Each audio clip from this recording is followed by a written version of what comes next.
जैसा कि अभी सीएमए इंटरमीडिएट का एग्जाम चल रहा है दिसंबर 23 टर्म का, और जो लोग ओल्ड सिलेबस 2016 सिलेबस में है, आप लोग का अगला एग्जाम ग्रुप 2 के अंदर में paper 10 cost and management accounting and financial management है।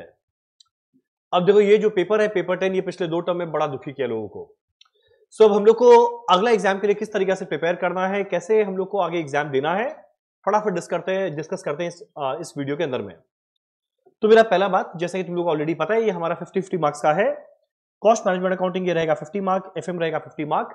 तो सबसे पहले जो हम लोग रिवाइज करेंगे अपने एग्जाम के लिए, तो हर चैप्टर में कितना टाइम डिवोट करना है, पहले तो इस बात को डिस्कस करते हैं, ताकि ऐसा नहीं हो कि तुम लोग जब रिवाइज करना स्टार्ट करो, कुछ सिलेक्टेड चैप्टर को तो बड़ा अच्छे से कर लो और बाकी चैप्टर छोड़ जाए। तो देखो हमारे जितना भी चैप्टर्स है, सबसे पहले उसको बांटते हैं हम लोग मेन 3 कैटेगरी में। पहला रहेगा स्मॉल चैप्टर, जिसको करने में हम लोग को maximum half an hour to 40 minute devote करना है। फिर अगला रहेगा मॉडरेट चैप्टर, जिसको करने में हम लोग को मैक्सिमम 1 आवर डिवोट करना है। और कुछ रहेगा टाइम कंज्यूमिंग चैप्टर, जिसमें आपको करने में कम से कम 1.5 घंटा लगेगा। तो मेरा सबसे पहला बात जो स्मॉल चैप्टर्स है, इसके अंदर में कॉस्ट का 3 चैप्टर आएगा। वो कौन कौन सा है? Budget, learning curve and transfer pricing, ये तीनों हो गया कॉस्ट का। मॉडरेट चैप्टर के अंदर में कॉस्ट का कुछ नहीं है, सारा एफएम का है, और टाइम कंज्यूमिंग एक मार्जिनल कॉस्टिंग और स्टैंडर्ड कॉस्टिंग रहेगा कॉस्ट का।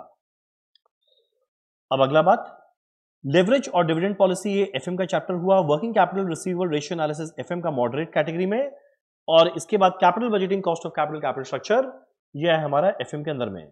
और रहा बात cash flow, fund flow statement, CFS, FFS, ये भी मेरा जाएगा टाइम कंज्यूमिंग चैप्टर्स के अंदर में। तो देखना, अगर कोई भी बाई चांस स्मॉल चैप्टर को पिक करो तो सबको ट्राई करना हाफ एन आवर में मैक्सिमम 40 मिनट्स के अंदर में कंप्लीट करने का। जो मॉडरेट चैप्टर है उसको करने में मैक्सिमम हम लोग को टाइम डिवोट करना है 45 मिनट टू 60 मिनट के बीच में, और जो टाइम कंज्यूमिंग चैप्टर उसमें 60 मिनट टू 90 मिनट के आसपास बीच में लगेगा। अब देखो 2 कैटेगरी ऑफ स्टूडेंट है, एक जो लोग ओनली ग्रुप 2 दे रहे हैं, तो तुम लोग का जैसे ही पेपर 9 खत्म होता है ओएमएसएम, तुम लोग को 1.5 डेज का टाइम मिलेगा। पर जो स्टूडेंट बोथ ग्रुप दे रहे हैं, तो आप लोग को एनीवेज टाइम नहीं मिलेगा, पूरा सफिशिएंट टाइम उतना पढ़ने का, आप लोग को मात्र 1 दिन मिलेगा। तो उसके बेसिस पे ना जो हम लोग का टाइम सेट किया गया है, उसके बेसिस पे थोड़ा मॉडिफाई करना पड़ेगा।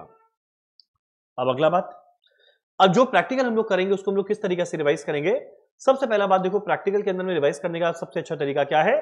कोई चैप्टर को लिया, सारे के सारे कंसेप्ट और फॉर्मूला को पढ़ लिया, और कुछ सिलेक्टेड क्वेश्चन को बस खाली हम लोग कैलकुलेटर में कैलकुलेट किए, लिखने का तो सवाल ही नहीं उठता, और फटाफट आगे बढ़ते चलेंगे। पर वही अगर बाई चांस तुम लोग वो टाइम मॉनिटर ना कर पाओ, या लेट्स से पुराने कंसेप्ट को रिकॉल ना कर पाओ, तो घबराना मत। ये वीडियो के डिस्क्रिप्शन में तुम लोग को कॉस्ट जो 50 मार्क्स है, एफएम जो 50 मार्क्स है, उसका जो मैराथन हम लोग ने लास्ट कंडक्ट किया था, उसका लिंक मिलेगा। तो कुछ नहीं करना, वो मैराथन में जो लिंक है उसको साथ साथ फटाफट स्पीड बढ़ाकर देखते चलना, कैलकुलेटर पास में रखना, फटाफट जो कंसेप्ट बोले सुन लेना, जो सम के उसको फटाफट डिस्कस जो हम लोग कर रहे हैं कैलकुलेटर में कैलकुलेट करते रहना और आगे बढ़ते चलना। तो पहला बात, सारे कंसेप्ट फॉर्मूला को देखा, रिवीजन वीडियोस बड़ा काम करेगा। ओनली सिलेक्टेड क्वेश्चन लिख के कुछ मत करना, खाली की कैलकुलेशन हम लोग को करना है। अब अगला बात आता है थ्योरी और ऑब्जेक्टिव क्वेश्चन का। तो देखो रहा बात थ्योरी का, तो थ्योरी के अंदर में ओनली कीवर्ड्स पता होना चाहिए, बाकी पूरा का पूरा तुम लोग अपने वर्ड में लिखना है, खाली कंसेप्ट पता होना चाहिए, अपने वर्ड में लिखना है। और रहा बात ऑब्जेक्टिव क्वेश्चन, तो देखो ऑब्जेक्टिव क्वेश्चन के लिए ना अलग से प्रिपेयर नहीं करना। अब तुम लोग प्रैक्टिकल अच्छे से प्रिपेयर कर लिया, थ्योरी अच्छे से प्रिपेयर कर लिया, तो ऑटोमेटिकली तुम लोग का ऑब्जेक्टिव क्वेश्चन प्रिपेयर हो चुका है।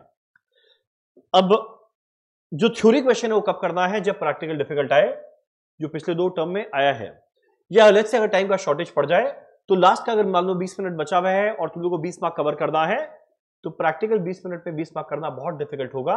उस समय थ्योरी बहुत ही अच्छा सेफगार्ड की तरह काम करेगा। अब अगला बात, जो कुछ छोटे छोटे बात को ध्यान रखना है, और बाई चांस कोई चैप्टर पहले डिफिकल्ट लगता था, तो एग्जाम के 1 दिन पहले वो इजी नहीं लगेगा। तो डिफिकल्ट चैप्टर में ज्यादा दिमाग मत लगाना, खाली कंसेप्ट को जान लेना, और जितना जो रिवीजन वीडियो मैराथन है उसको रेफर करना। जिस एक्सटेंट तक समझ में आया फैंटास्टिक, जब लगे समझ में नहीं आ रहा है उस चैप्टर को वहीं पे खत्म करना। अब अगला जो सबसे इंपॉर्टेंट है भाई, पेपर 10, जो पिछले 2 टर्म में बहुत ही दुखी किया लोगों को। देखो एक सीधा सीधा बात, चीज ऐसा है कि जो पेपर है उसमें रहेगा चॉइस। अब टारगेट क्या रहेगा? जो हमारा 28 मार्क का ऑब्जेक्टिव क्वेश्चन है, वो तो तुम लोग को एनीवे सारा का सारा अटेम्प्ट करके आना ही है, आए ना है एमसीक्यू में टिक लगाना है, और जो फिल इन द ब्लैंक्स रहेगा उसके अंदर में कुछ ना कुछ लिख कर आना है। तो सबसे पहले 28 मार्क्स तुमको अटेम्प्ट करना है ऑब्जेक्टिव क्वेश्चन का, और मान लो इजी आया तो फिर 28 में 20-25 लाना डिफिकल्ट नहीं होगा।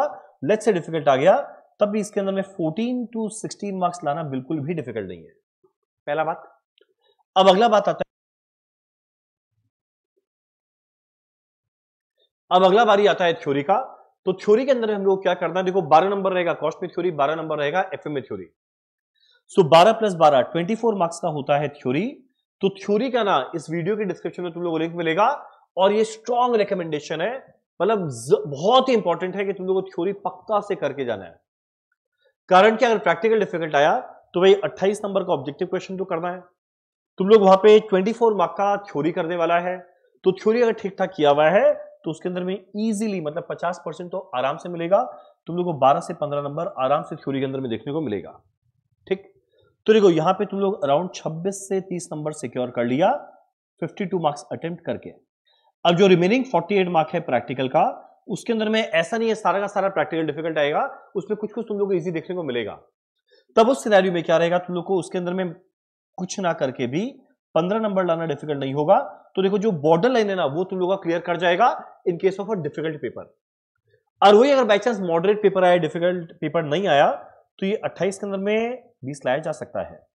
तब भाई थ्योरी को अटेम्प्ट करेंगे, जो 72 मार्क का प्रैक्टिकल है वो करके आएगा, और 72 मार्क का प्रैक्टिकल अगर तुम लोग ठीक ठाक भी किया है तो 40 लाना डिफिकल्ट नहीं रहेगा, 40 प्लस 20 मिलाकर होता है 60।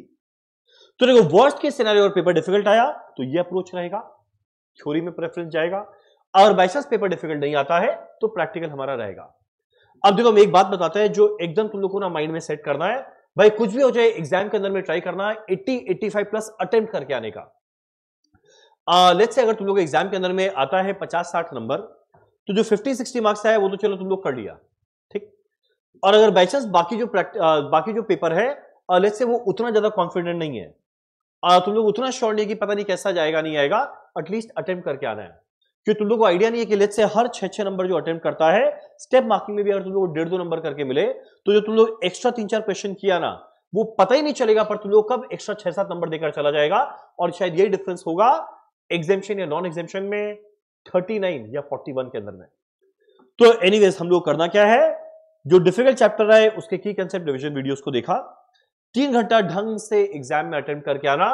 पेपर डिफिकल्ट आया पूरे इंडिया के लिए आ रहा है, तो उसमें टारगेट ये होना चाहिए तुम लोग 90 प्लस अटेम्प्ट करके आओ। 90 का सोचना था कि 80 प्लस अटेम्प्ट कर पाओ। वर्स्ट के सिनेरियो में थ्योरी तो करना ही है, कुछ प्रैक्टिकल करना है, दिमाग को ठंडा रखना। अब तुम लोग को क्या क्या रिसोर्सेज को रेफर करना है, जो कॉस्ट है उसका मैराथन को रेफर करना है, वीडियो के डिस्क्रिप्शन में मिलेगा। जो एफएम वाला पोर्शन है उसके अंदर में मैराथन को रेफर करना है, वीडियो के डिस्क्रिप्शन में मिलेगा। अगला सिलेक्टेड क्वेश्चन, अगर मान लो कोई मैराथन को रेफर ना करके अपने आप से प्रैक्टिस कर रहा है तो सिलेक्टेड क्वेश्चन क्या रहेगा इस वीडियो के डिस्क्रिप्शन में मिलेगा। अगला बात, जो थ्योरी है वो भी तुम लोग को डिस्क्रिप्शन में मिलेगा। इतना करना, ऑब्जेक्टिव के लिए अलग से दिमाग लगाना मत, प्रैक्टिकल और थ्योरी ढंग से किया हुआ है, ऑब्जेक्टिव अपने आप उसमें से अटेम्प्ट किया जाएगा। सो बस ये रहा। इस बीच में हम जरूर ट्राई करेगा कल एक और वीडियो बनाने का, जिसके अंदर में हम कुछ और सिलेक्टेड टॉपिक्स को डिस्कस करना चाहेगा, मैक्सिमम 1-1.5 घंटा लगा के। तो तुम लोग अपना प्रिपरेशन जैसा कर रहा है करते चलो, और बाद में टाइम मिले तो उस वीडियो को 1-1.5 घंटे का मैं एक वीडियो बनाएगा, उसको जरूर रेफर करना। चलो thank you so much. Paper 10 को इस तरीका से देना है कि भाई पेपर डिफिकल्ट आया तो पूरे इंडिया के लिए आया है, हम लोग ट्राई करेंगे 85 अटेम्प्ट करने का, और अगर इजी आया तो एनीवेज इजी आया, तुम लोग का एनीवेज एग्जाम अच्छा जाएगा। चलो डन, ऑल द बेस्ट, बढ़िया से एग्जाम देके आना है।